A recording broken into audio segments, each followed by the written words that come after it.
Sir, ये mister आनंद की लाश है और लाश के पास से हमें ये गन मिली।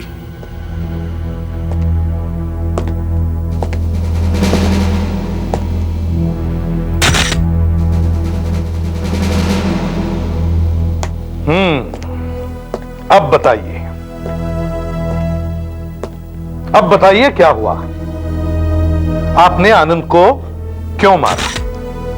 नहीं नहीं नहीं एसीपी साहब, मैंने आनंद को नहीं मारा। मैंने ना सिर्फ उसे जान से मारने की धमकी दी थी। मैं वाकई नहीं जानता एसीपी साहब कि ये कैसे मरा, किसने इसे मारा। माला जी। माला माला तुम एसीपी साहब को बता दो ना कि मैंने नहीं मारा है।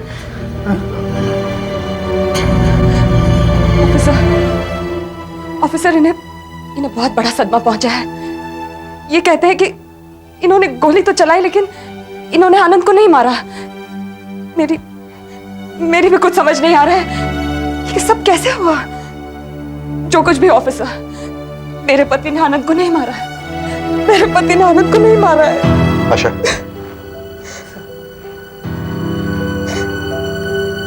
मैडम आइए, चलिए आइए।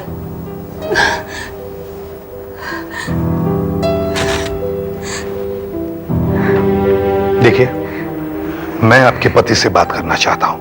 आपसे मैं बाद में बात करूंगा। फिलहाल आप घर में अंदर जाकर देखिए और हमें बताइए कि आपका कुछ सामान गायब हुआ है या नहीं। प्लीज। जी आइए माला जी, चलिए।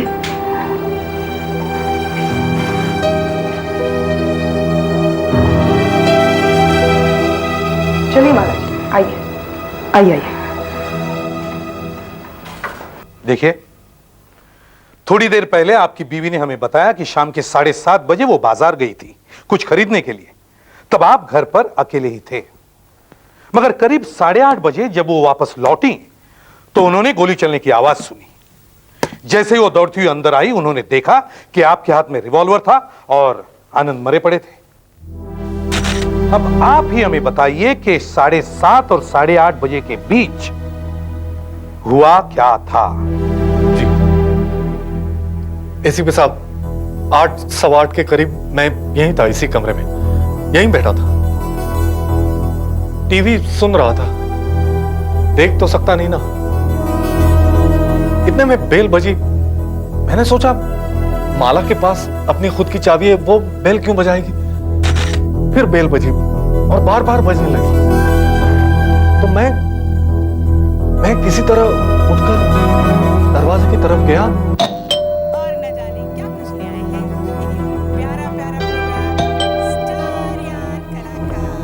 कौन है? सर, आनंद। तुम यहां क्यों आए हो? चले जाओ। सर मेरी बात सुनिए सर। मुझे तुम्हारी कुछ बात नहीं सुननी। Get lost.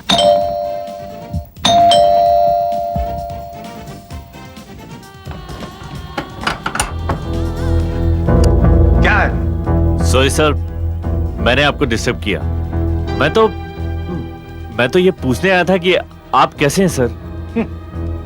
मैं कैसा हूं? तुम्हारी मेहरबानी से ठीक ही हूं।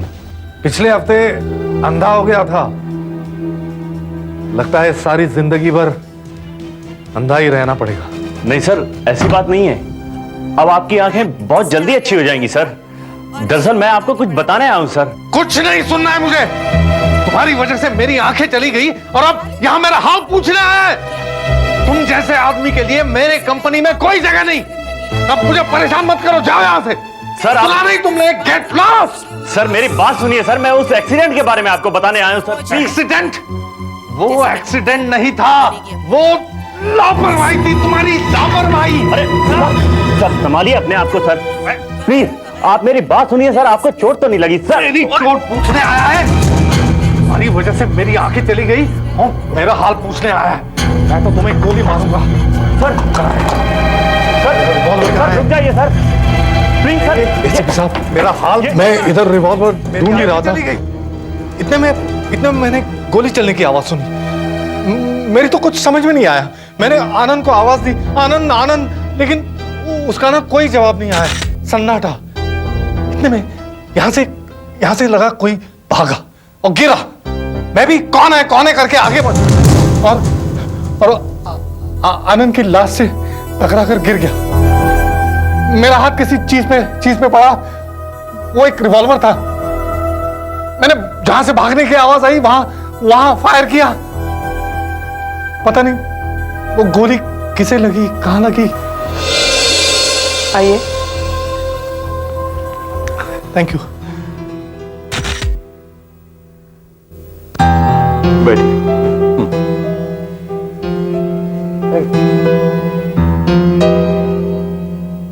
माला जी, आपने एक ही गोली की आवाज सुनी थी ना? जी, मैं रिक्शे वाले को पैसे दे रही थी जब मैंने गोली की आवाज सुनी। मैं घबरा गई, मुझे लगा कहीं कवि ने अपने आप को गोली तो नहीं मार दी, तो मैं अंदर आई। हाँ, लेकिन ये कह रहे हैं कि 2 गोलियां चली और आप कह रही हैं एक ही गोली की आवाज सुनी। आवाज सुनने के कितनी देर बाद आप अंदर आई? यही कोई 1 आधे मिनट में। क्या आपने किसी को देखा या सुना? मतलब घर के पिछले दरवाजे या खिड़की से कोई भाग गया हो तो? जी नहीं, मैंने किसी को नहीं देखा। मैं सिर्फ अंदर आई और मैंने आनंद की लाश देखी। सर, किचन के पास एक खिड़की खुली है, हो सकता है चोर वहीं से भाग निकला हो। पिछली तरफ गार्डन है सर। सेफ में से मेरी ज्वेलरी और कैश भी गायब है। मुझे लगता है किचन की खिड़की से ही चोर अंदर आया होगा। राइट। और एसीपी साहब, उसी ने मेरा रिवॉल्वर चुरा लिया और आनंद को मार दिया।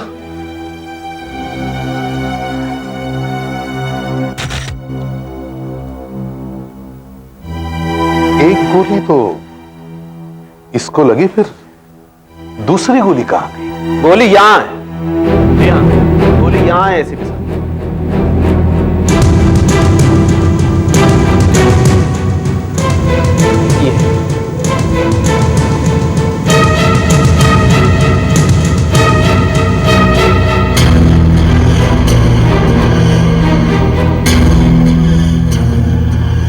ये देखिए, ये है गोली। जरा गन देना।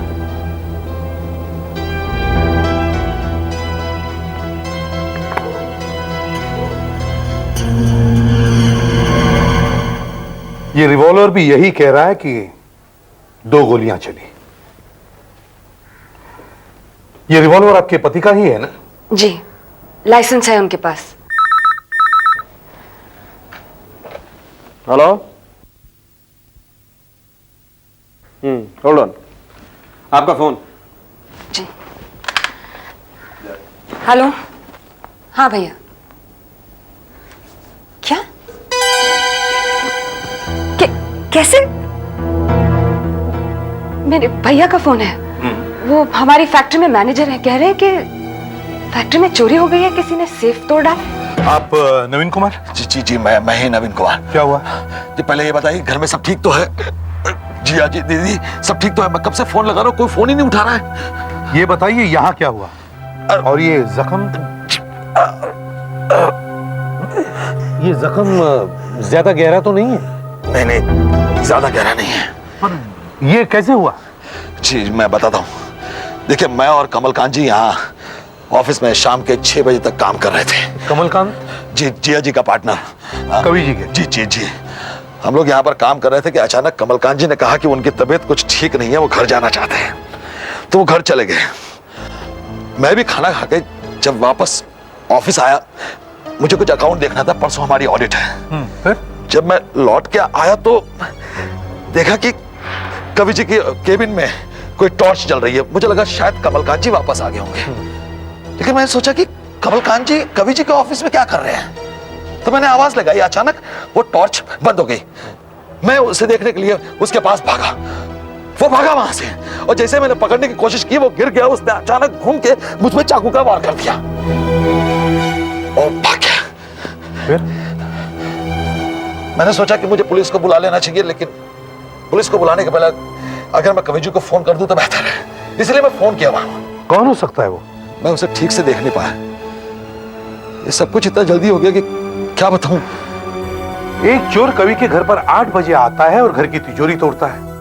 थोड़ी देर बाद कोई कवि के फैक्ट्री में भी तिजोरी तोड़ देता है। यह इत्तेफाक नहीं हो सकता। यह कोई ऐसा वैसा चोर नहीं है। यह एक ऐसा आदमी है जिसे किसी खास चीज की तलाश है। पर यह खास चीज क्या हो सकती है? क्या हो सकती है यह खास चीज? समझ में नहीं आ रहा, क्योंकि जिया जी फैक्ट्री में कोई कैश वगैरह तो रखते नहीं है। हो सकता है कि कुछ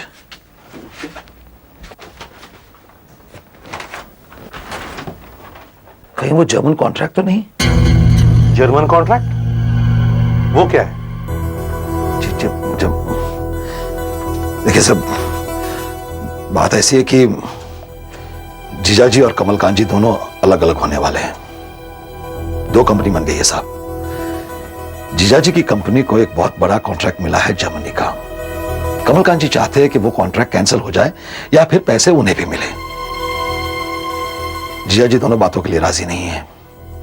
इसलिए हो सकता है कि शायद मेरे पीछे कमलकांत जी उस कॉन्ट्रैक्ट की कॉपी को चुराने आए हों। चोर दिखने में कैसा था? सर मैंने कहा था कि मैं उसे ठीक से देख नहीं पाया था सर, लेकिन हाँ थोड़ा लंबा था।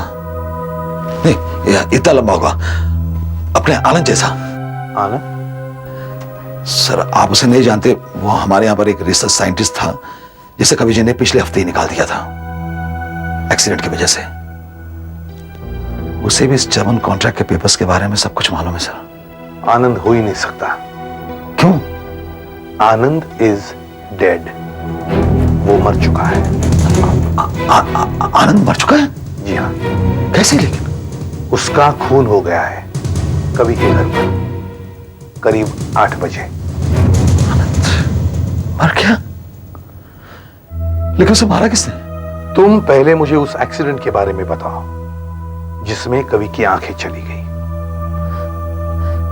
सब वो 5 दिन पहले हमारी कंपनी में कुछ केमिकल्स आए थे टेस्टिंग के लिए।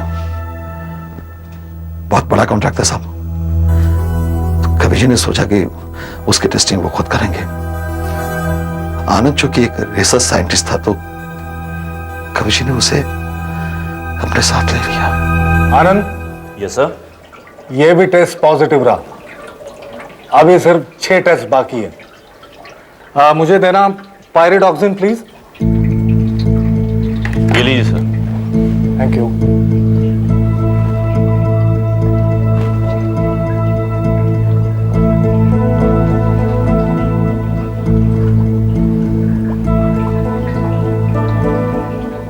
गुड, ये भी पॉजिटिव।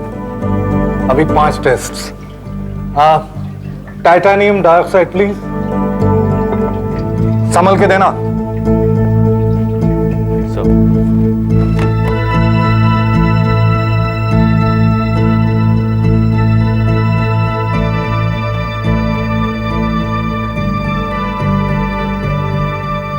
आनंद, अगर ये एक्सपेरिमेंट कामयाब होता है ना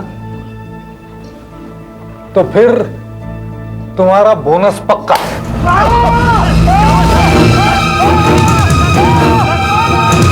मेरी आंखें जल रही है। पानी पानी लाओ, पानी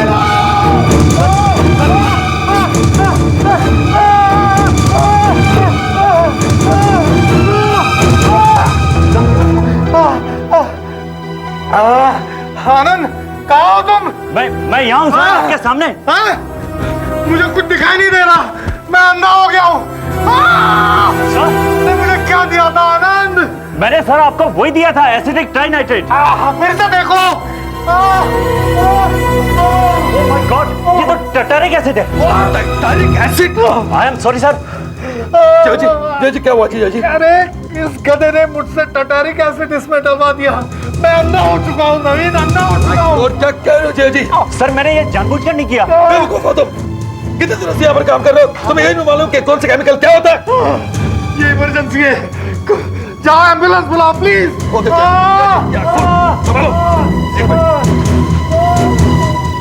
हम उसी समय जीजा जी को डॉक्टर के पास ले गए। डॉक्टर ने बताया कि उनका अंधापन 5-6 घंटे में ठीक हो जाएगा। लेकिन अब तो 5-6 दिन हो गए हैं और जीजा जी अब तक ठीक नहीं हुए। उसी वक्त उन्होंने आनंद को नौकरी से निकाल दिया। आनंद की वजह से कवि की आंखें चली गई और शायद इसीलिए गुस्से में आकर उसने उसका खून कर दिया। और अब वो मनगढ़ंत कहानी बना रहा है कि उसके घर में कोई चोर घुस आया था। सर, रिवॉल्वर कवि का है, उसके हाथ पर गोली के पाउडर के निशान भी हैं। और सर, उसके ऊपर से वो ये बात मान भी रहा है कि उसने गोली चलाई है। बात साफ है सर, कवि ने ही खून किया है। हाँ, पर वो तो कह रहा है कि उसने सिर्फ एक ही गोली चलाई, दूसरी गोली। फिर पहली गोली कहां से आई? सर, हो सकता है पहली गोली उसी ने चलाई जिससे आनंद मर गया। फिर उसके बाद घबराहट में आकर अपने जुर्म को छुपाने के लिए उसने एक और गोली चलाई और बाद में अपनी वाइफ के जेवर और कैश कहीं छुपा दिए ताकि वो ये साबित कर सके कि उस वक्त घर में कोई और भी था, एक चोर। एक बात और है, एक नहीं 2 तिजोरियां लूटी गई है। अब मान लो कवि के घर में चोरी वाली बात झूठी है, मगर उस ऑफिस में जो चोरी हुई उसका रहस्य तो अभी भी कायम है। उस तिजोरी को किसने तोड़ा? कवि ने तो यह भी बताया था कि जर्मन कॉन्ट्रैक्ट के पेपर्स जो उस तिजोरी में थे वो भी गायब है। सर, हो सकता है कमलकांत ने किसी को पैसे देकर वहां से कॉन्ट्रैक्ट चोरी करवा दिया है और कवि के घर में उसी दिन चोरी का होना और आनंद का मरना महज एक इत्तेफाक हो सकता है, जस्ट अ कोइंसिडेंस। एसीपी साहब, ये हैं वो 2 गोलियां, ये जिन्हें माइक्रोस्कोप में देखने से पता चलता है कि ये कवि की ही बंदूक से चली और बंदूक पर सिर्फ कवि की उंगलियों के ही निशान है। एसीपी साहब, ये गोली हमें आनंद की बॉडी में से मिली जो सीधी दिल को जाकर के लगी और तत्काल उसकी मौत हो गई। और ये दूसरी गोली, इसकी कहानी भी बड़ी अजीब है। वो क्या? एसीपी साहब, इस गोली को मैंने आपके सामने पेंटिंग में से निकाला था, राइट? लेकिन बड़ी अजीब बात यह है कि इस पर भी खून लगा हुआ है। इस पर भी खून लगा हुआ है? जी हाँ। इसका मतलब है पेंटिंग। हाँ, खून जरा सा है लेकिन है खून ही। आनंद का ही होगा। नहीं, आनंद का खून ये हो ही नहीं सकता है क्योंकि आनंद की बॉडी पर सिर्फ एक जख्म था, दूसरी गोली तो उसे लगी ही नहीं। लेकिन फिर भी गोली के ऊपर खून है। अब सवाल यह उठता है कि आखिर यह खून है किसका? इसका मतलब है कवि सही कह रहा है कि कमरे में कोई तीसरा आदमी भी था और ये दूसरी गोली उसको लगती हुई पेंटिंग में जाकर धंस गई। और इसका मतलब यह भी हो सकता है डॉक्टर साहब, क्या?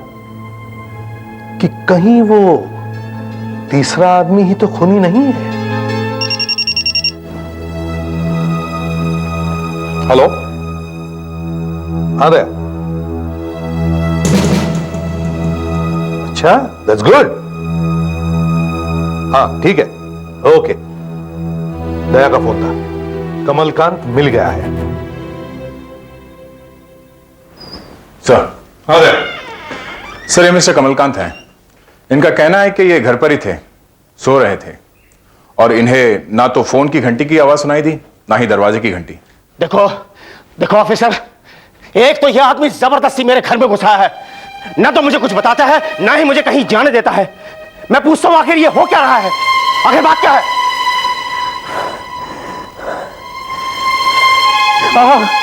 हाँ बोल रहे, मामूली सी चोट है बस। हाँ हाँ, घबराइए मत, सिर्फ देखना चाहता हूं।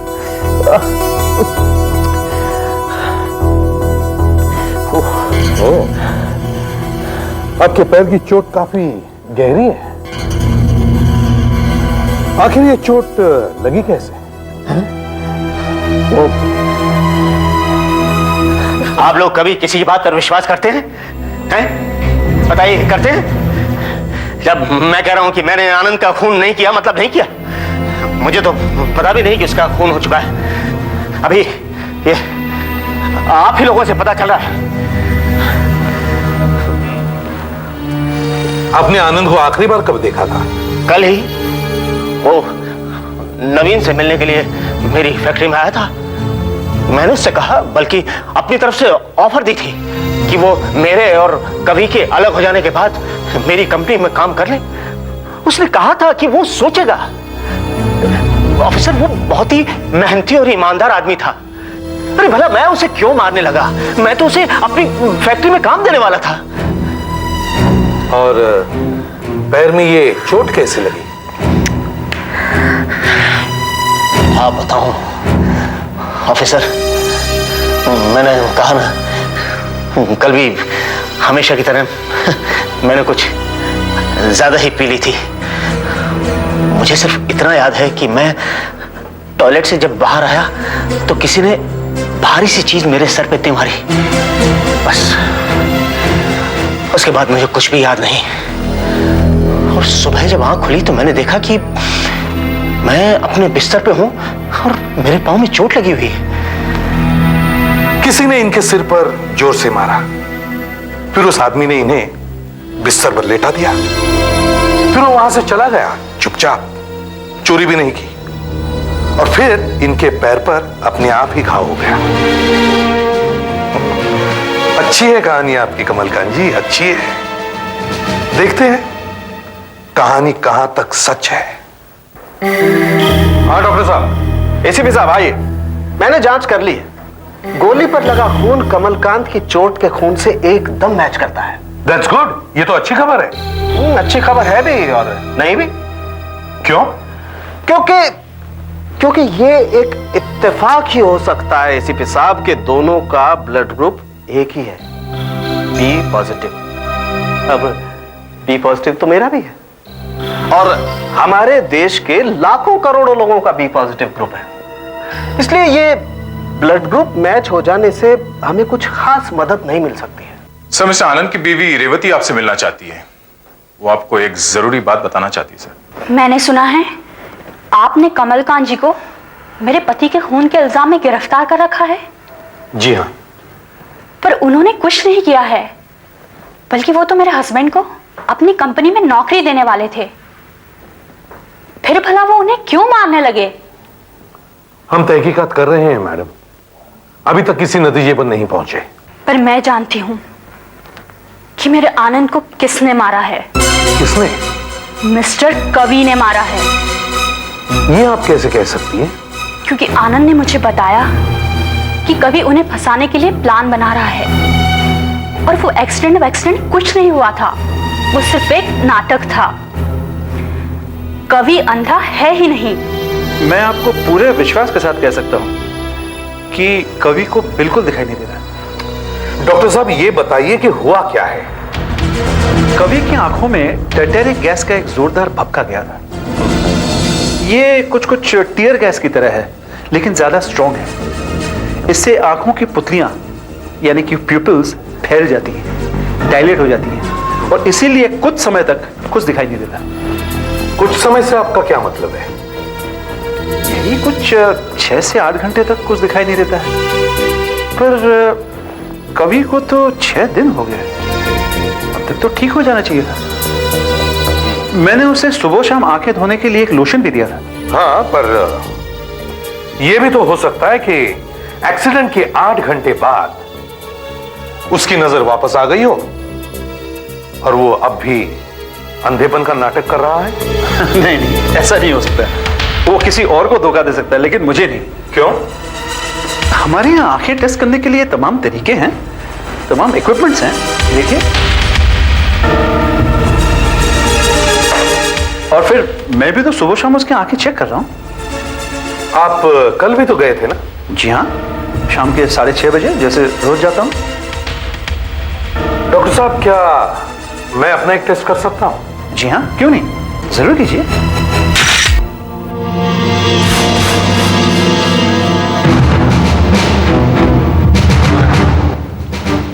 कौन है? मैं एसीपी प्रद्युमन। हेलो। हेलो। बड़ी अजीब बात है, आप देख नहीं सकते फिर भी फोटो खींच रहे। ऐसा तो मैंने पहले कभी नहीं देखा। मुझे फोटो खींचने का बहुत शौक है एसीपी साहब। मेरी आंखें जब ठीक हो जाएगी तो देखूंगा तो सही इन पट्टियों के साथ कैसा लगता था। अपने पत्नी को कह सकते थे फोटो खींचने के लिए। हाँ, वो तो है, लेकिन एसीपी साहब मुझे सिर्फ फोटो खींचने का शौक नहीं, लेकिन प्रिंटिंग और डेवलपिंग का भी शौक है। देखिए ना, मैंने पूरा स्टूडियो बना रखा है यहाँ पे, एक डार्क रूम। मुझे बहुत प्यार है फोटोग्राफी से, लेकिन अब आंखें ही नहीं रही तो कैसी फोटोग्राफी, कैसा प्यार। घबराइए मत कवि साहब, आपकी नजर जल्दी लौट आएगी। या मेरे डॉक्टर साहब भी पिछले 6 दिनों से यही कह रहे हैं। उनकी दी हुई सारी दवाइयां मैं खा रहा हूं, वो ड्रॉप्स आंखों में डाल रहा हूं, लेकिन कोई फर्क नहीं पड़ा। हाँ, मगर आपको कैसे मालूम पड़ेगा कि फर्क नहीं पड़ा है? आप अपनी आंखों से पट्टी खोल लीजिए। नहीं, सुबह खोली थी मैंने, लेकिन कुछ नजर नहीं आया, सिर्फ अंधेरा। पट्टी खोलिए तो सही। नहीं, मेरे डॉक्टर मना करते हैं। पट्टी खोलिए तो सही। मैं नहीं खोल सकता। ऑफिसर, ये आप क्या कह रहे हैं? डॉक्टर ने इन्हें पट्टी खोलने से मना किया है। मैं कहता हूँ पट्टी खोलिए। अरे इन्हें कुछ हो गया तो? आप पट्टी खोल रहे हैं या मैं खोलूं? नहीं नहीं, आप पट्टी नहीं खोलेंगे। खोलिए पट्टी। नहीं, आप पट्टी नहीं खोलेंगे। खोलिए पट्टी। ऑफिसर, नहीं, खोलिए। आप पट्टी नहीं खोलेंगे। मैं कहता हूँ पट्टी खोलो। आप ऐसा मत कीजिए, डॉक्टर ने मना किया है। मैं हाथ जोड़ती हूँ, मैं आपकी हिम्मत। पट्टी खोलो। ये क्या कर रहे हैं आप? मेरी बात क्यों नहीं सुन रहे? खोलिए।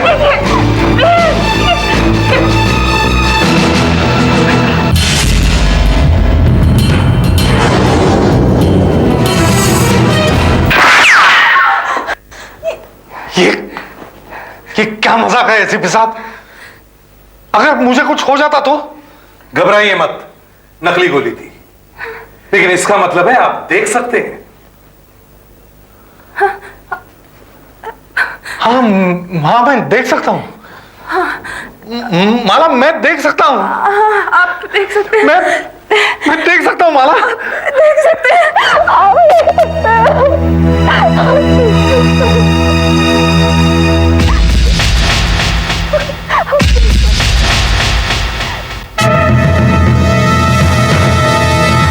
चलो, ये तो बहुत अच्छा हुआ कि कवि की आंखें एकदम ठीक हो गई।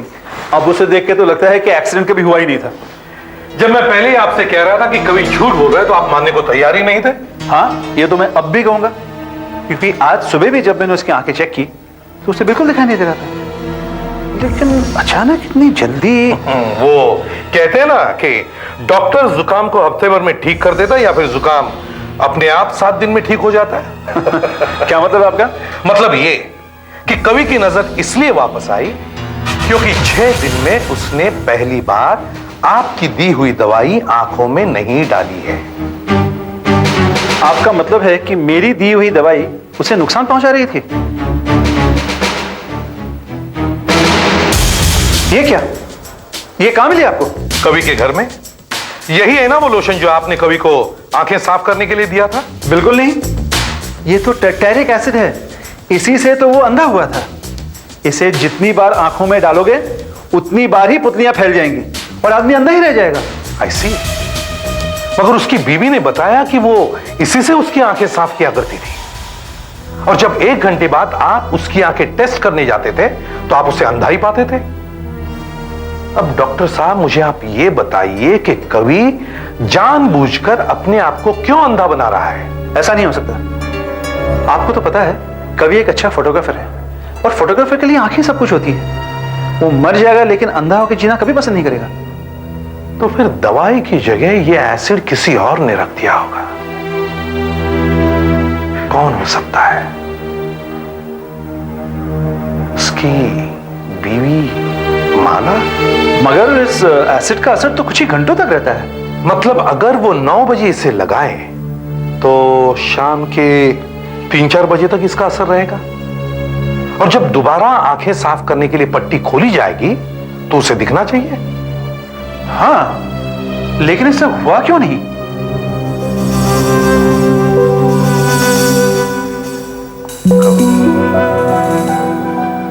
फोटोग्राफर। यस डॉक्टर साहब, आपका सवाल यही था ना कि एसिड का असर खत्म होने के बाद भी कवि को दिखाई क्यों नहीं दे रहा था? Am I right? That's right. आशा, तुम दया की आंखों पर रुई रखकर पट्टी बांध देना जैसे कवि की आंखों पर बंदी होती थी। अब मैं आप लोगों को एक जादू दिखाता हूं। माला जी, ये वही रुई और बैंडेज है ना जो आप अपने पति की आंखों पर बांधते थे? जी। अच्छा, पट्टी बांधना शुरू करो। दया की आंखें बिल्कुल ठीक है, उसे सब कुछ अच्छी तरह से दिखाई देता है, मगर जैसे ही दया की आंखों से पट्टी खोली जाएगी उसे कुछ दिखाई नहीं देगा। दया, मैं 5 तक गिनूंगा, उसके बाद में पट्टी खोल देना। डॉक्टर साहब, आप दरवाजा बंद कर दीजिए। 1, 2, 3,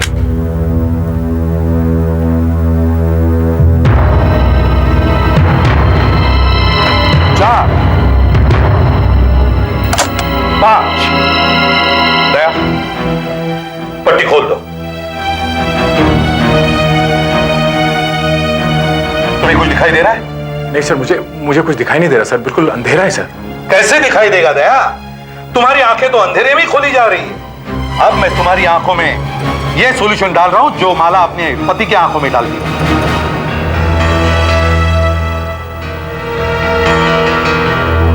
कुछ दिखाई दे रहा है दया?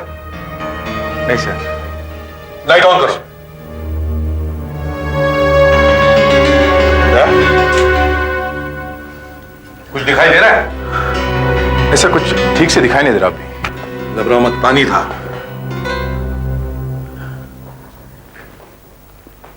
ऐसा ही कुछ कवि के साथ होता था। इससे पहले कि उसकी आंखें नॉर्मल हो जाए, आप उनकी आंखों में डाइल्यूट एसिड डाला करती थी, जिसकी वजह से उनकी आंखों की पुतलियां फैल जाती थी, प्यूपिल डायलेट हो जाते थे और उन्हें कुछ दिखाई नहीं देता था। माला जी, आप अपने पति को अंधा क्यों रखना चाहती थी? ये सोचकर कि अंधेपन से तंग आकर वो आत्महत्या कर ले, या फिर आपने आनंद को इसलिए मारा कि आपके पति फंस जाए और फांसी पे चढ़ जाए? नहीं ऑफिसर, मैं अपने पति से बहुत प्यार करती हूँ। मैं उनके बारे में ऐसा सोच भी नहीं सकती। आप अपने पति से इतना प्यार करती हैं, तो फिर आपने उनको अंधा बनाकर क्यों रखा? अपने भाई की वजह से। उसी ने मुझे मजबूर किया नवीन को मारने। मैं आपको क्या बताऊं ऑफिसर, मैं क्या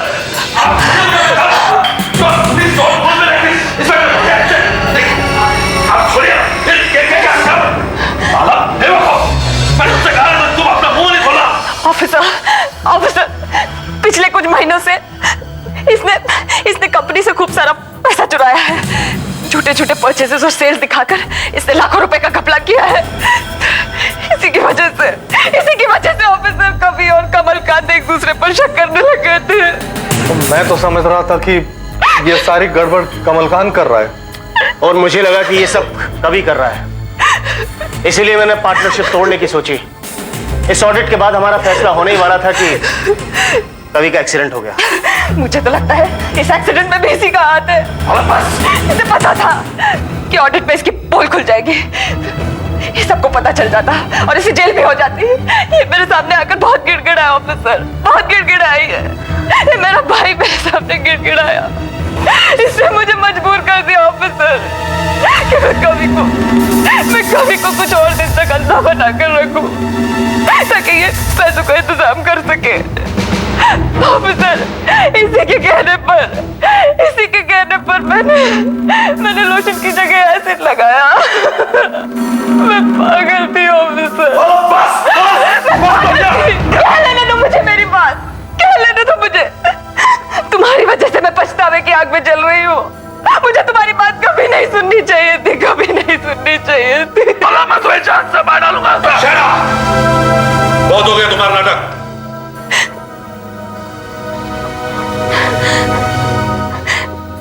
कल दोपहर मैंने नवीन को फोन पे कहा कि मैं अब ये सब नहीं करूंगी, लेकिन इसके पास पैसों का इंतजाम हुआ ही नहीं था।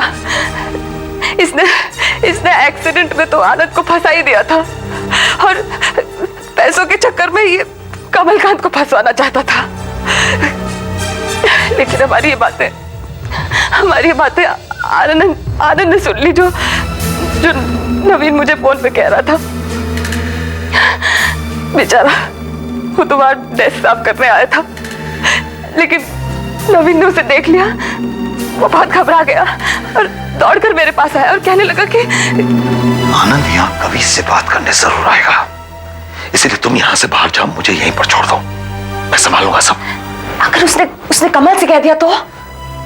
कमल इस वक्त शराब पी के टोन होगा, सुबह तक उठने वाला नहीं है वो।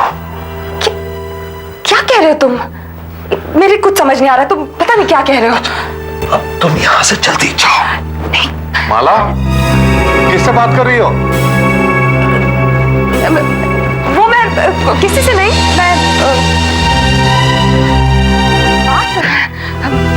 किससे बात कर रही थी? मैं कहाँ किसी से बात कर रही हूँ, मैं किसी से नहीं,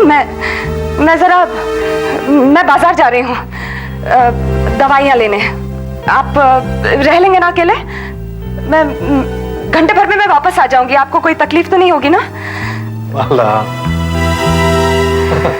मैं संभालूंगा, चिंता मत करो, तुम हो आओ। एक मिनट, तुम मुझे वो जरा रिमोट तो देती जान टीवी का। रिमोट? हाँ। वो ये रहा। Thank you. वो आओ। और उसके बाद क्या हुआ ये तो मुझे भी नहीं मालूम ऑफिसर। नवीन कुमार, अब आप बताइए और सच सच बताइए कि क्या हुआ था। बताता हूं, एक्सक्यूज मी, बताता हूं। मैंने कवि का रिवॉल्वर उसके ड्रॉअर से निकाल लिया, उसे पता भी नहीं चला, और मैं आनंद का इंतजार करने लगा। मैंने सोचा कि मैं आनंद को मार दूंगा और सेफ, दराज वगैरह सभी खोल लूंगा ताकि सभी को यह लगे कि चोर ने ही आनंद को मार दिया। जब कवि अपनी गन ढूंढ रहा था तो मैंने मौका पाकर आनंद पर गोली चला दी। और जब मैंने वहां से भागने की कोशिश की तो मैं आनंद की लाश से टकरा कर गिर गया। कवि को फंसाने के लिए मैंने गन उसकी तरफ बढ़ा दी, लेकिन मुझे क्या पता था कि कवि फायर कर देगा और उसकी गोली मेरे पैर पर लग जाएगी। मुझे पता था मेरी चोट देखकर पुलिस को मुझ पर शक हो जाएगा, इसीलिए मैंने कमलकांत को फंसाना चाहा। जब मैं कमलकांत के घर पहुंचा तो वो बहुत नशे में था। मेरे दिमाग में एक प्लान आया, मैंने वहीं से फ्लावर वास उठाकर उसके सर पर दे मारा। सर पर चोट लगने से कमलकांत बेहोश हो गया। फिर मैंने डाइनिंग टेबल से चाकू उठाकर वैसा ही घाव कमलकांत के पैर पर कर दिया जैसा मेरे पैर पर था।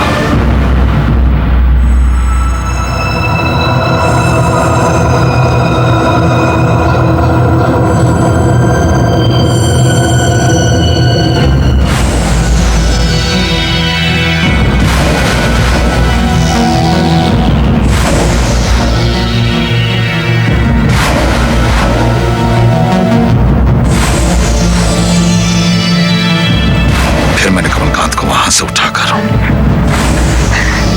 उसके बिस्तर पर लिटा दिया। मुझे लगा कि जब पुलिस उसके पैर के घाव को देखेगी तो वो ये समझेगी कि ये गोली का घाव है। और तब तुम फैक्ट्री भागे और वहां भी एक डकैती का नाटक रच दिया और अपनी चोट छुपाने के लिए एक और कहानी बनाई। मिस्टर नवीन कुमार, तुम्हारे इस गबन से तुम्हें सिर्फ कुछ ही सालों की सजा होती और तुमने एक निर्दोष इंसान की जान ली है। अब या तो तुम्हें फांसी होगी या फिर आजीवन कारावास। सर, ये दिंडोशी रॉबरी केस हमारे लिए बहुत बड़ा चैलेंज है। देखते ही ये केस कितनी जल्दी सॉल्व होता है। कितनी बार लोगों को हम समझा चुके हैं कि जब घर में नौकर रखते हो तो उसकी फोटोग्राफ पुलिस को भेज दिया करो, मगर नहीं। सर, उस नौकर के गांव हमने 2 ऑफिसर्स भेज दिए कर्नाटक में। सर, और जैसे ही एक minute sir, Pune police. Pune police. Hello hello हाँ एसीपी प्रद्युमन हियर, बोलो। सर 3 घंटे पहले यहाँ लक्ष्मी रोड पर 2 हथियारबंद आदमियों ने बहुत बड़ा डाका डाला है। उन्होंने एक सिक्योरिटी गार्ड को भी गोली मार दी sir. My god, security guard की हालत क्या है? सर वो आईसीयू में है। आईसीयू में? गोली निकाल रहे हैं। बाद में उन 2 आदमियों से एक पुलिस की गोली से मारा गया, दूसरा फरार है। लगता है वो बाय रोड बॉम्बे की तरफ आ रहा है। ठीक है, हम सभी एंट्री पॉइंट्स पर सिक्योरिटी तैनात करवा देते हैं। जी सर। अच्छा, उसकी कोई पहचान, आइडेंटिटी किट तैयार है? वो तो फैक्स कर दो। आइडेंटिटी किट बन रहा है सर, पर मैं फिर भी आपको उसकी पहचान करा देता हूँ। उसकी उम्र? 29-30 के आसपास सर। 29-30 के आसपास? जी सर। कद? कद 5 फीट 8 इंच और सर उसका रंग गेहुआ है। गेहुआ? वजन? 60-65 के करीब सर। 60-65? अच्छा सर बहुत घनी मूछे दाढ़ी है। ओह, घनी मूछे दाढ़ी है। अच्छा, वो उसने क्या पहना है? उसने ग्रे टी शर्ट और जीन्स पहनी है। ग्रे टी शर्ट और जीन्स, और हाथ में एक क्या हाथ में? सर हाथ में एक वो लेदर बैग है सर। लेदर बैग जिसमें लूट का माल है। लेदर बैग जिसमें लूट का माल है? हाँ सर। अच्छा, कोई हथियार? रिवॉल्वर है 0.22 का। ओह, रिवॉल्वर .22। जी सर। ठीक है, आइडेंटिटी किट जल्दी फैक्स करवा दो। Yes sir. तब तक हम नाकाबंदी करवाते हैं। Okay sir. And don't worry, हम उसे पकड़ लेंगे। Okay, over. भाई गाड़ी ले लो, आगे चलो, यहाँ दिखाओ सर सड़क का ये हिस्सा थोड़ा सुनसान था, इसलिए रोड ब्लॉक यहीं पर लगा दिया सर। और सर ऑक्टा नाके में काफी प्रॉब्लम हो सकती है। एक तो वैसे ही वहां बहुत चहल पहल है और किसी को भी खामखा चोट वोट लग सकती है। जाने दो। सब ठीक है? यस सर, सब ठीक है। सर, जंगल में अपने आदमी है ना? हाँ सर।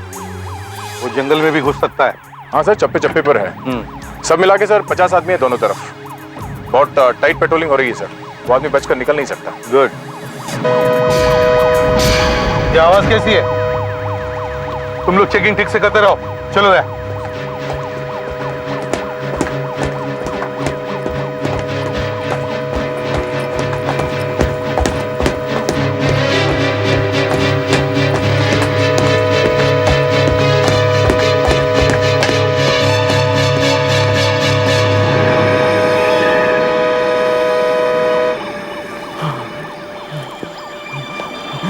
कोई बात नहीं, काफी गहरी चोट है।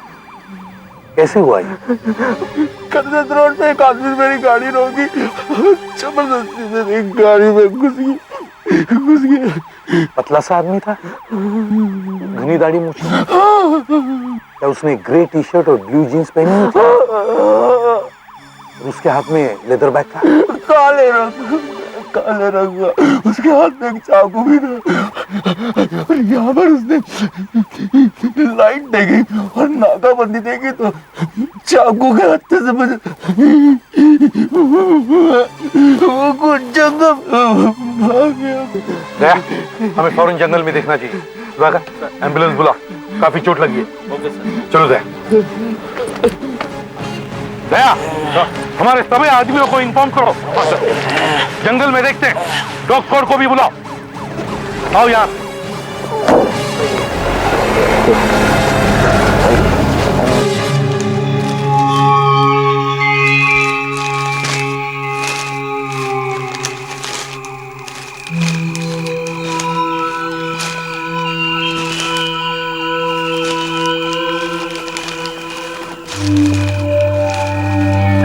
सुदर्शन, तुम्हारे एरिया का क्या रिपोर्ट है? यहाँ कोई नहीं आया सर। कोई भी नहीं?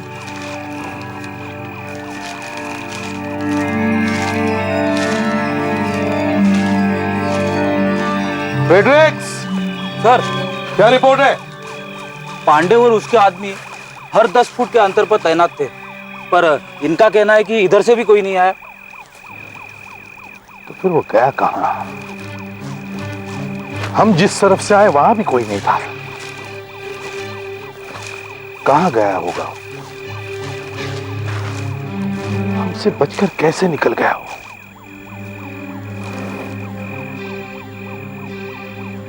कहीं वो माय गॉड डैम इट, वही आदमी था वो। दया Hatia.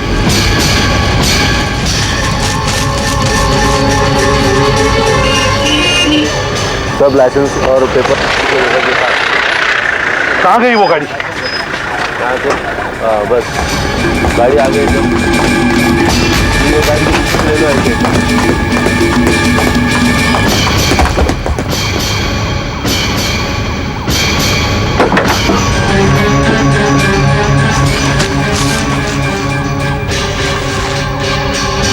Blue jeans, grey T shirt,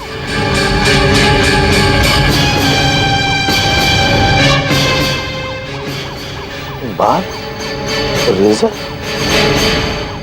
कहाँ गया वो ही मुजरिम था, वो हमें धोखा देगा। उसे तो एम्बुलेंस में गए 20 मिनट के ऊपर हो गए। 20 मिनट से ऊपर?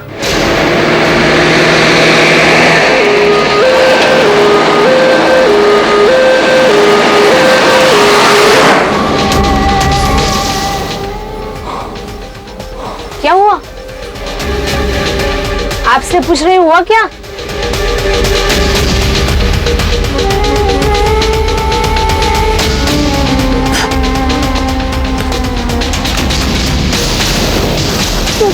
ये क्या कर रहे हो? सुनो, चुपचाप बैठे रहो।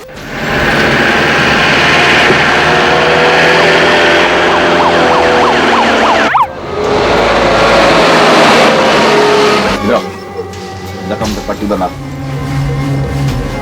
पट्टी बांधो जख्म पे।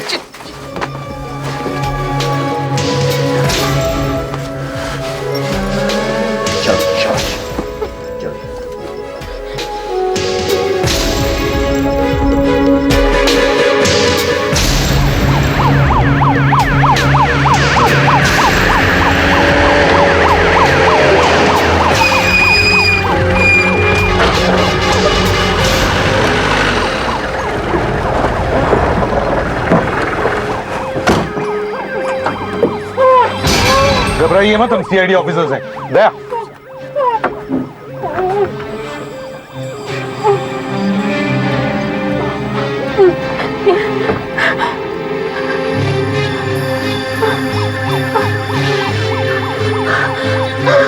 आइए प्लीज कम।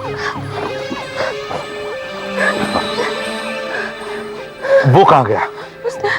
मैंने से अपनी जगह पर पट्टी बंधवाई और सामने से टैक्सी आ रही थी। हाँ। उसको रोका और बंदूक दिखाई और उसमें बैठ के चला गया। उसने बॉम्बे पुणे रोड पर टैक्सी ली है, हम उसे जरूर पकड़ लेंगे। या श्योर श्योर। अच्छा, सिक्योरिटी गार्ड की हालत कैसी है? ओहो, अभी भी आईसीयू में? अच्छा, आइडेंटिटी किट तैयार है? ओ ग्रेट, तो फैक्स कर दीजिए। और भी कुछ इंफॉर्मेशन मिले तो फैक्स कर देना। ओके। पुणे से इंस्पेक्टर देशमुख का फोन था, आइडेंटिटी किट तैयार है, वो फैक्स कर रहे हैं। अब उस मुजरिम को पहचानने में गलती नहीं होगी। हाँ सर। हेलो, हाँ एक मिनट, फैक्स आ रहा है सर।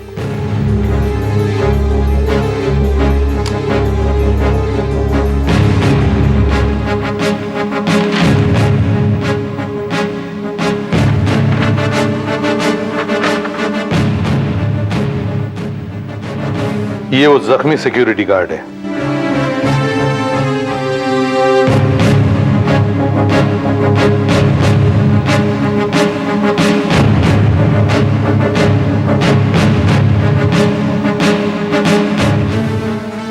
ये वो है जो मारा गया है।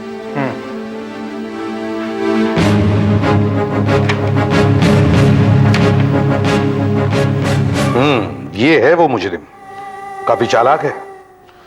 हमें होशियारी से काम लेना होगा। सर एक मिनट, तो दिखाइए। क्या हुआ? सर काफी जाना पहचाना सा लग रहा है। ये कैलाश, सर एक कैलाश जैसा लग रहा है। काफी कुछ उसी की तरह है, लेकिन नहीं, ये वो नहीं हो सकता। ये कैलाश नहीं हो सकता। ये कैलाश कौन है? सर, कैलाश का बहुत बड़ा एहसान है मुझ पर।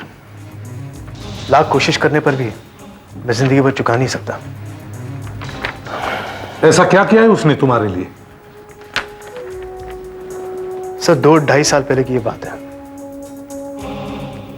मुझे आज भी वो दिन ऐसा याद है जैसे कल ही की बात हो। उस दिन मैं घर पर था।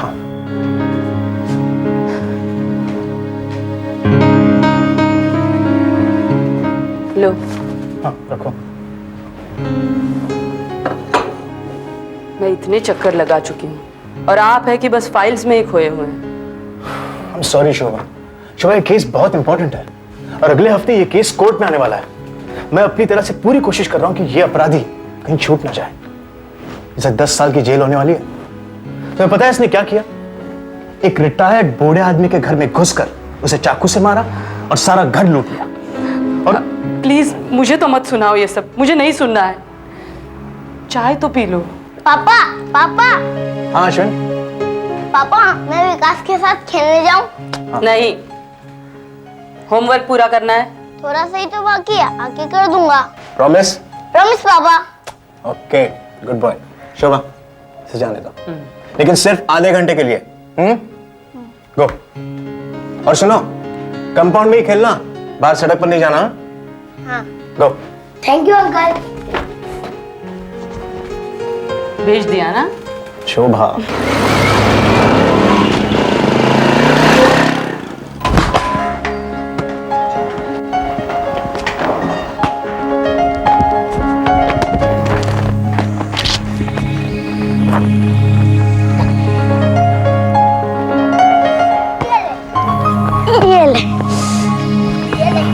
ये ले।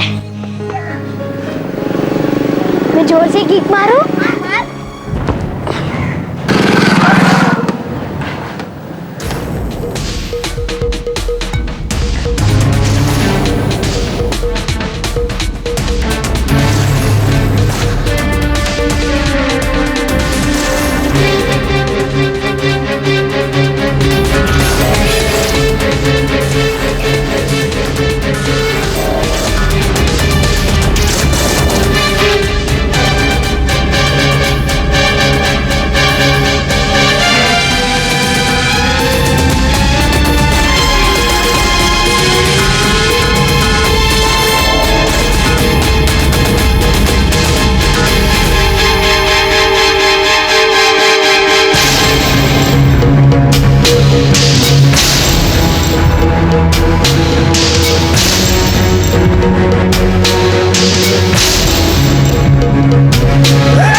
आराम से, आराम से, आराम से।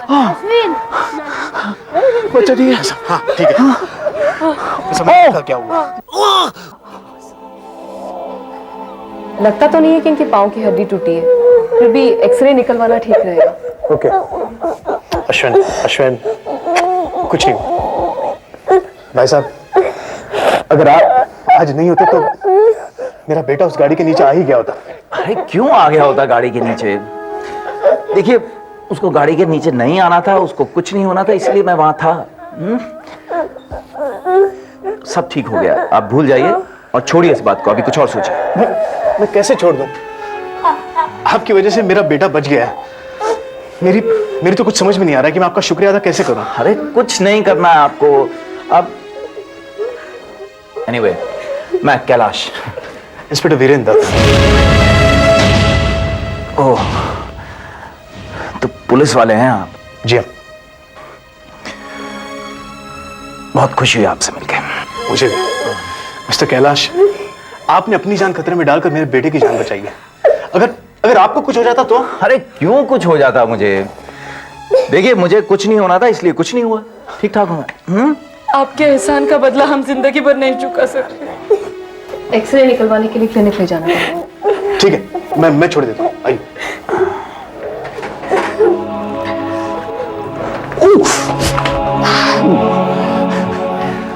मिस्टर कैलाश, ये आपका उधार रहा मुझ पर। वैसे मैं कभी चुका नहीं सकता, लेकिन फिर भी कभी भी आपको कोई भी जरूरत पड़े तो आप मुझे याद कीजिएगा, मैं जरूर आपके काम आऊंगा। आइए। ऐसी कैसे मैं आपके पास कभी भी मदद मांगने आ जाओ? कभी भी कोई भी जरूरत पड़े तो मुझे जरूर याद करना। उसका नाम कैलाश था। मैं उसे दोबारा कभी नहीं मिला, लेकिन जब भी मैं अपने बेटे की तरफ देखता हूं सर, मुझे कैलाश की याद आ जाती है। उसकी वजह से मेरा बेटा आज जिंदा है। वो एक अच्छा इंसान था और ये एक मुजरिम है। कहां ये और कहां वो?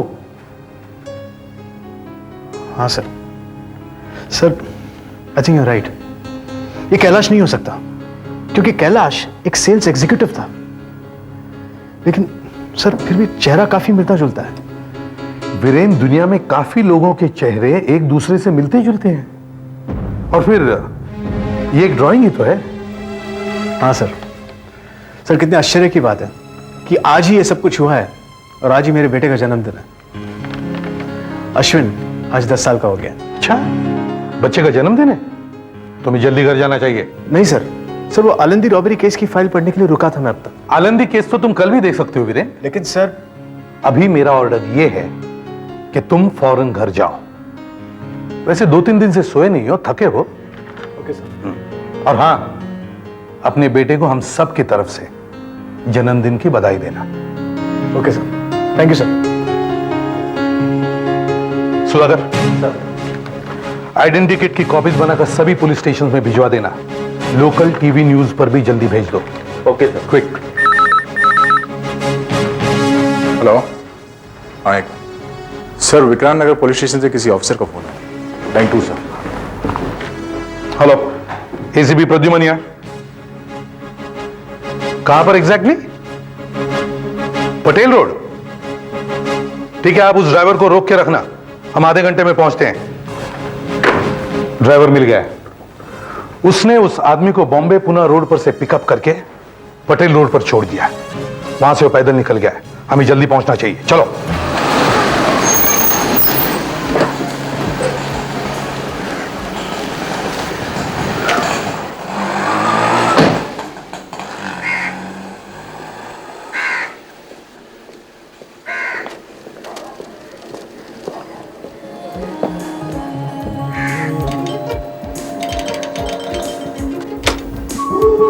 Happy birthday Ashwin. देखो तो कैसी अजीब बात है, आज अश्विन का जन्मदिन है और देखो तो कौन आया है। अब इनकी दाढ़ी वाड़ी भी नहीं है, पहचानो इन्हें?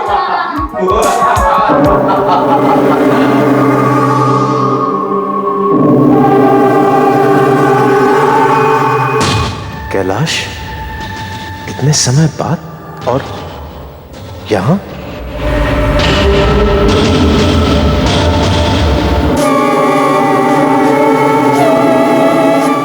वो फरार मुजरिम, वो भी तो ऐसे ही दिखता था और इसके सर पर पट्टी भी बंधी हुई है। कहीं ये वो तो नहीं है? वही तो नहीं? मैं चाय बना के लाती हूँ। अश्विन चलो मेरे साथ। नहीं मम्मी, मैं अंकल के पास रहूंगा। ठीक है। देखिए इंस्पेक्टर, अब झूठ बोलने से कोई फायदा नहीं। मेरे बारे में खबर तो तुमको मिल ही चुकी होगी। तो वो तुम ही हो जिसकी हमें तलाश है। अश्विन, अंदर जाओ। अरे बैठा रहने दीजिए ना बच्चे को। तुम्हारी यहां आने की हिम्मत कैसे हुई? तुम मेरे घर में कैसे आ गए? एक पुलिस ऑफिसर के घर में घुसकर। अश्विन, तुम अंदर जाओ।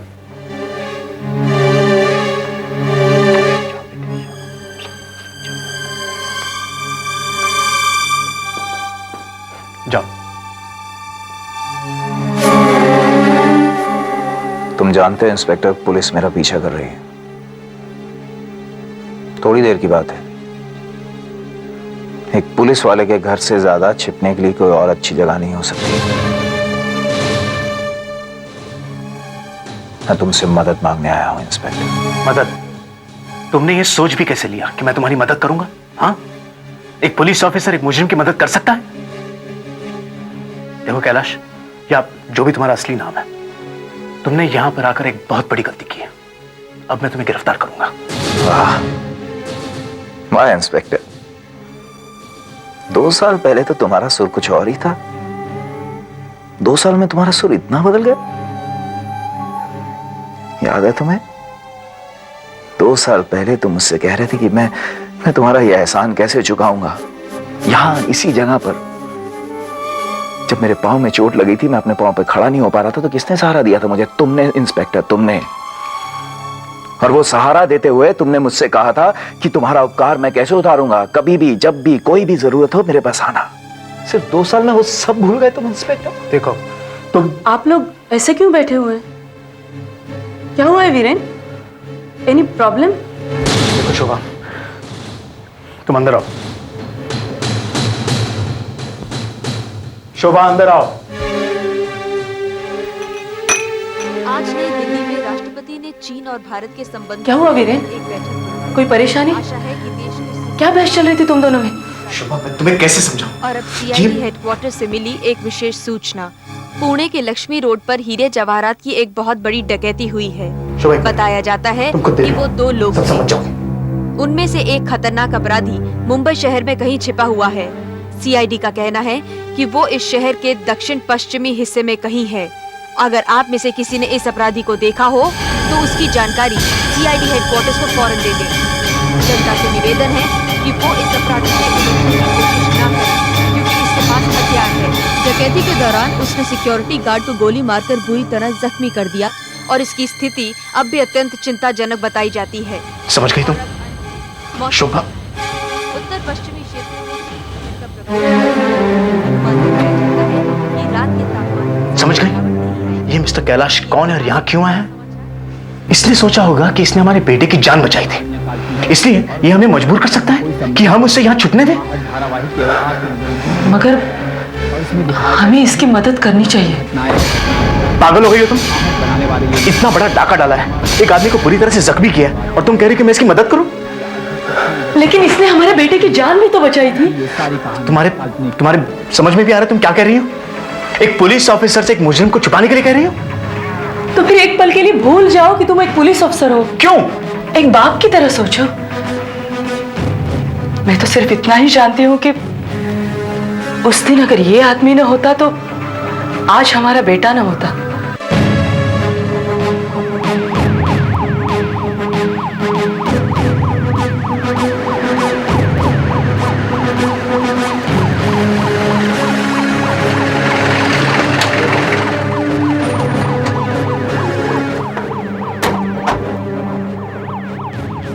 अच्छा, तुम ही हो वो टैक्सी ड्राइवर?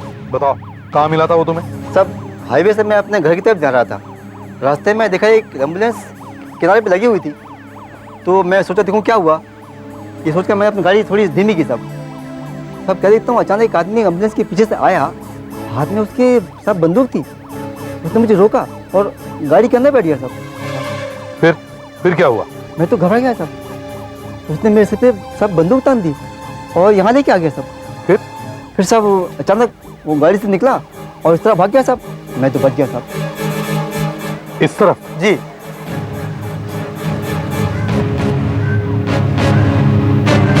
कहाँ गया होगा वो? यहाँ से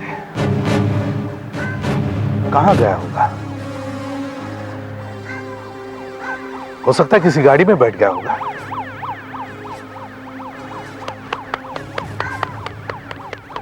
सुधाकर, डॉग स्क्वाड को बुलाओ। कुत्ते को वो कपड़े सुंघाओ जो हमें चेक नाके वाली गाड़ी पर मिले थे। सर। मैं वीरेन को फोन करता हूँ, हमें उसकी भी जरूरत पड़ेगी। ये किस मुसीबत में फंस गया हूं मैं? ना तो इसे जाने के लिए कह सकता हूँ और ना ही इसे गिरफ्तार कर सकता हूँ। देखो, मैं तुम्हारी परेशानी समझ सकता हूं। क्या समझ सकते हो? तुमने एक आदमी के ऊपर गोली चलाई है और वो आदमी अस्पताल में मौत से लड़ रहा है। मुझे तुम्हें पहले ही गिरफ्तार कर लेना चाहिए था, और मैं हूं कि इसे यही छुपाकर। अरे लेकिन गोली मैंने नहीं चलाई है। देखो, मैंने चोरी जरूर की है, लेकिन गोली मेरे साथी ने चलाई थी, और यही वजह थी कि मैं भागा वहां से, क्योंकि मुझे पता था इल्जाम मुझ पर आ जाएगा, और मैं तो 6-7 साल के लिए अंदर जाऊंगा, और कहीं वो आदमी मर गया तो मैं तो चढ़ गया ना फांसी पर। और ऐसे अपराध के लिए जो मैंने कभी किया ही नहीं है, तुम समझ रहे हो मैं क्यों मदद मांग रहा हूं तुमसे? बस चुप रहो, मुझे और कुछ नहीं सुनना है। लेकिन एक बात तय है, मैं तुम्हारी और मदद नहीं करूंगा। देखो थोड़ी देर की बात है, मैं कुछ इंतजाम कर लूंगा, चला जाऊंगा यहाँ से और फिर कभी अपनी शक्ल नहीं दिखाऊंगा, कभी नहीं। मैं आऊंगा नहीं। तुम चले जाओ यहाँ से, फौरन निकल जाओ यहाँ से। देखो कैलाश, मैं तुम्हें गिरफ्तार नहीं कर रहा हूं, समझ लो कि मैंने मेरा कर्ज चुका दिया। अरे लेकिन फौरन निकल जाऊं यहाँ से। कहां जाऊंगा? शहर का एक पुलिस वाला मेरे पीछे और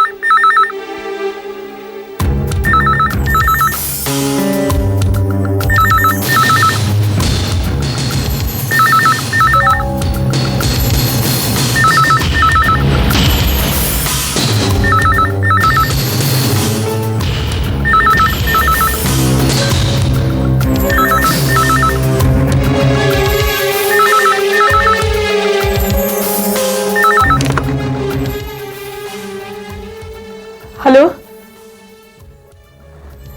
हाँ एसीपी साहब,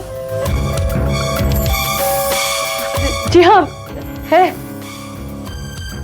एक मिनट बुलाती हूँ। एसीपी साहब का फोन है।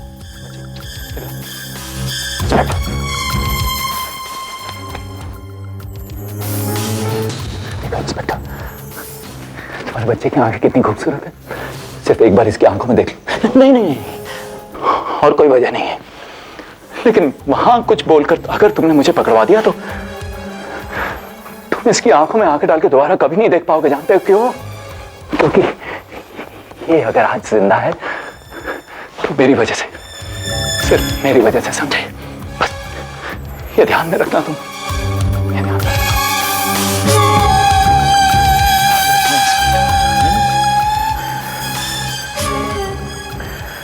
Hello sir. वीरेन, वो टैक्सी मिल गई पटेल रोड पर जिसमें से वो आदमी भागा था। टैक्सी मिल गई? हाँ। ये तो बहुत अच्छी बात है सर। क्या हुआ वीरेन? Any problems? तुम्हारी आवाज कुछ ठीक नहीं लग रही मुझे। सर दरअसल बात यह सर कि सर मेरी तबीयत ठीक नहीं है। क्या हुआ? क्या सर थोड़ा बुखार हो गया। बुखार है? अच्छा ठीक है, रहने दो, तुम आराम करो, हम देख लेंगे। I am sorry sir, I am sorry.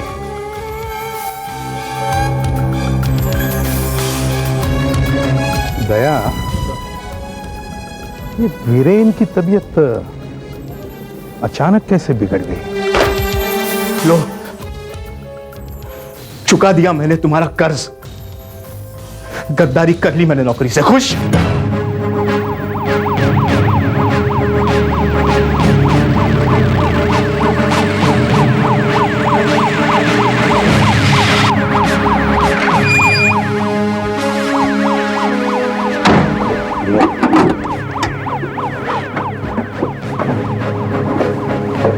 Tip से कम बेटा, कम। हाउ आर यू बेटा? रेडी है? Yes sir. दया, कपड़े लेकर आओ, मुझे ज्यादा दूर नहीं गया होगा। हेलो टिप्सी बेटा।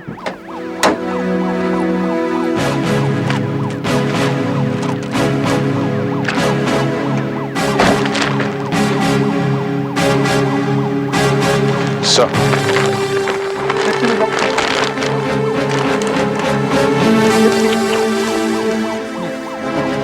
Come on, Tipsy. Smooth.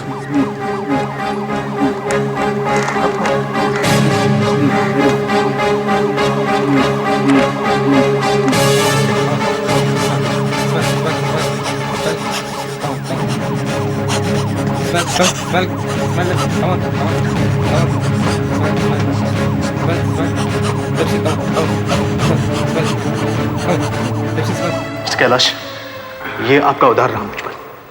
वैसे मैं कभी चुका नहीं सकता, लेकिन फिर भी कभी भी आपको कोई भी जरूरत पड़े तो आप मुझे याद कीजिएगा।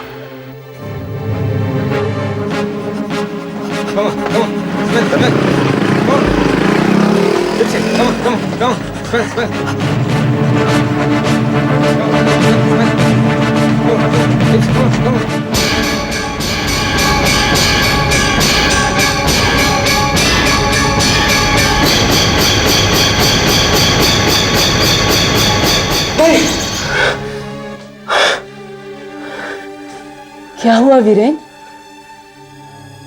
कुछ नहीं, कुछ नहीं। मैं भी बार बार उसी दिन के बारे में सोच रही हूँ जब उस आदमी के पैर पर पट्टी बांधकर अस्पताल ले गए थे हम लोग। इसीलिए तो मैं इसकी मदद कर रहा हूं। शोभा, मैंने एक फैसला किया है। मैं कल सीआईडी से इस्तीफा दे दूंगा।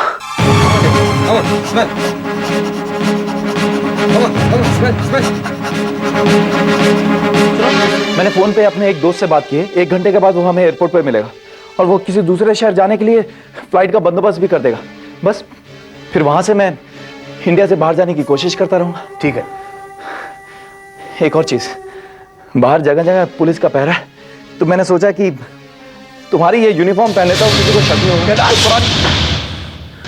बहुत सहन कर चुका हूं मैं, हद से आगे बढ़ने की कोशिश मत करो। अगर तुमने दोबारा इस यूनिफॉर्म को हाथ लगाने की कोशिश की तो मैं तुम्हारी जान ले लूंगा।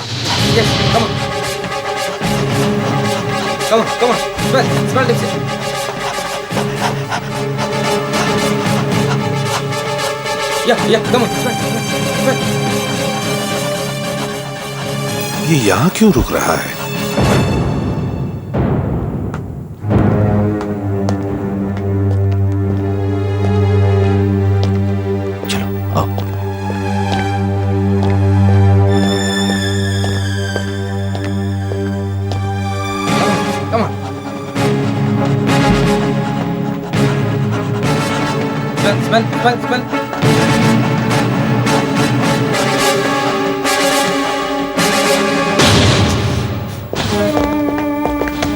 चलो जल्दी।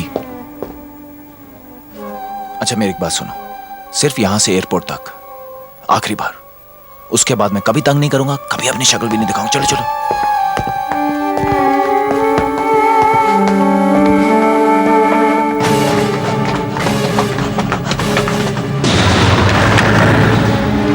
आज मेरी वजह से वीरेन को कितनी मुसीबतों का सामना करना पड़ रहा है।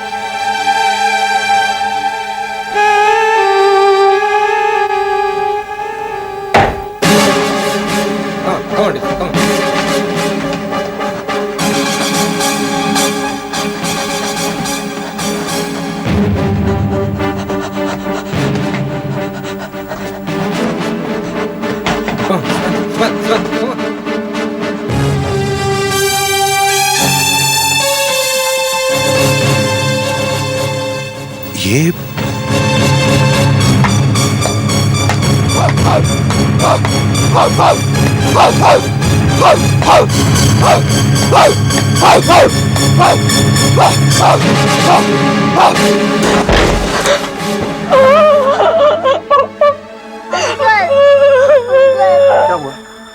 क्या हुआ?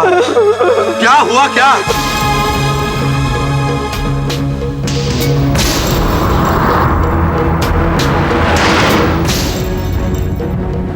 अगर तुम्हें बुरा न लगे तो मैं रेडियो सुनना चाहता हूँ।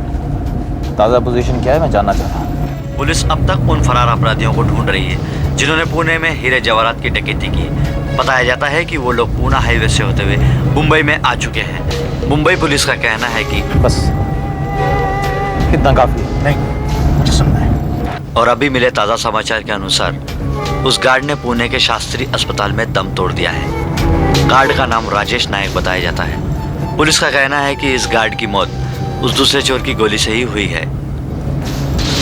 तुमने झूठ बोला मुझसे। तुमने कहा था कि गोली तुम्हारे साथी ने चलाई है, लेकिन गोली तुमने चलाई थी जिसकी वजह से वो गार्ड मर गया। जरूर कोई गलत फहमी हुई है। देखो मैं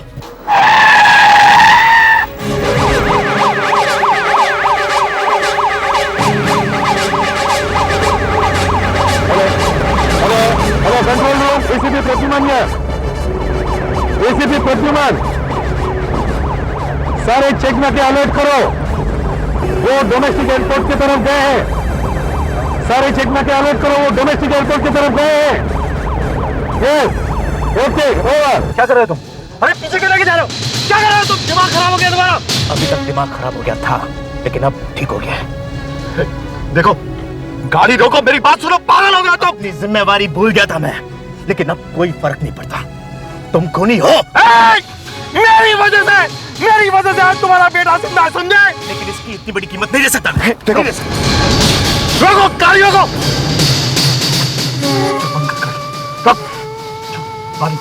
बंद कर, चल पानी का निकल वहां।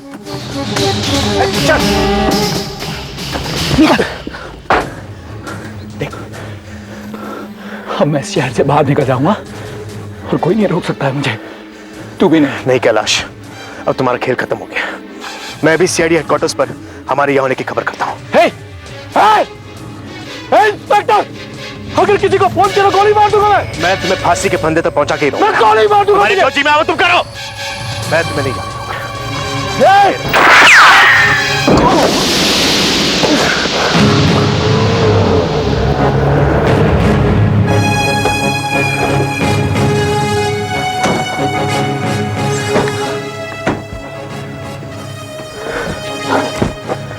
Kailash, are you all right? Yes, sir.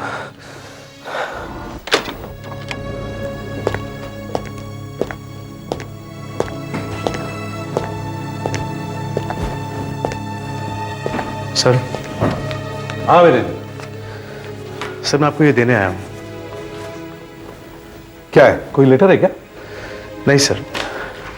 Sir, ये मेरा रेजिग्नेशन है, मेरा इस्तीफा। मैं अब सीआईडी में रहने के काबिल नहीं रहा सर। क्यों? तुमने तो कुछ नहीं किया, तुमने कोई कायरता नहीं दिखाई। वो तो तुम्हें गोली मारने वाला था, फिर भी तुम पीछे नहीं हटे। फिर भी सर, मुझे अपना फर्ज याद रखना चाहिए था। कुछ समय के लिए मैं भूल गया था सर कि मैं एक सीआईडी ऑफिसर हूं। मेरे अंदर का बाप मुझ पर हावी हो गया था। एक पुलिस ऑफिसर और एक बाप के युद्ध में बाप जीत गया सर, और पुलिस ऑफिसर हार गया। हाँ वीरेन, हम सबकी जिंदगी में कभी ना कभी ऐसे क्षण आते हैं, मगर एक सीआईडी ऑफिसर के सामने दूसरा कोई रास्ता है ही नहीं वीरेन। एक सीआईडी ऑफिसर पहले होता है और बाप बाद में। इसीलिए सर, इसीलिए मैं इस्तीफा देना चाहता हूं। फिर क्या करोगे? फिर मालूम नहीं क्या, मैं तो सारी जिंदगी एक पुलिस वाला ही रहा हूं सर। क्या करूंगा पता नहीं, लेकिन सर मैं इस्तीफा देकर ही रहूंगा। देखो वीरेन, जो कुछ हुआ वो तो गलत है ही, फिर भी मैं एक होनहार ऑफिसर खोना नहीं चाहता। मैं तुम्हारा ट्रांसफर कर देता हूं। सर, तुम नौकरी मत छोड़ो, ये ट्रांसफर ले लो। That's an order. Okay sir.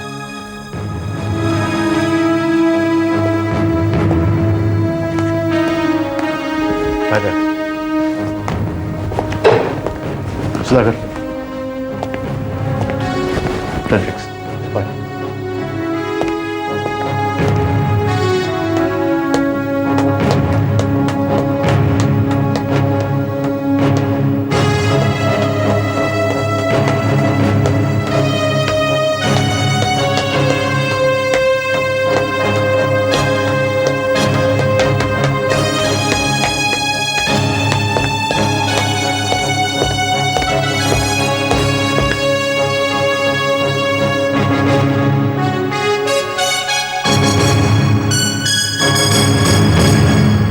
CID के और भी मजेदार और सस्पेंस से जुड़े एपिसोड्स को देखने के लिए हमारे चैनल को सब्सक्राइब करें और बेल आइकॉन दबाना न भूलें।